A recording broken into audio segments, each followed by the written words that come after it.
কোরবানি মানে শুধু পশু জবাই না, কোরবানি এক আত্মত্যাগ, এক আত্মশুদ্ধির মাধ্যম।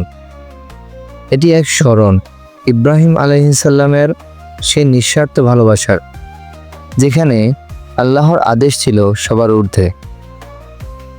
ইব্রাহিম আলাইহিসসালাম যখন স্বপ্নে দেখলেন তিনি তার প্রিয় পুত্র ইসমাইলকে কুরবানি করছেন, তখন তিনি একটুও দ্বিধাবোধ করেননি, কারণ আল্লাহর আদেশই ছিল তার কাছে সবার আগে।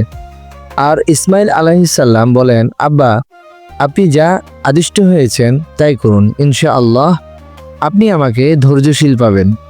সূরা আস-সাফফাত আয়াত 102।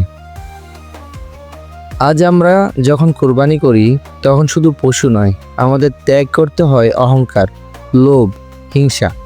কুরবানির মাধ্যমে আল্লাহ দেখতে চান আমরা কতটা আল্লাহর সন্তুষ্টির জন্য ত্যাগ করতে প্রস্তুত। আল্লাহ বলেন, তোমাদের কুরবানির গোশত বা রক্ত আল্লাহর কাছে পৌঁছে না, বরং পৌঁছে তাদের তাকওয়া। সূরা হজ আয়াত 37।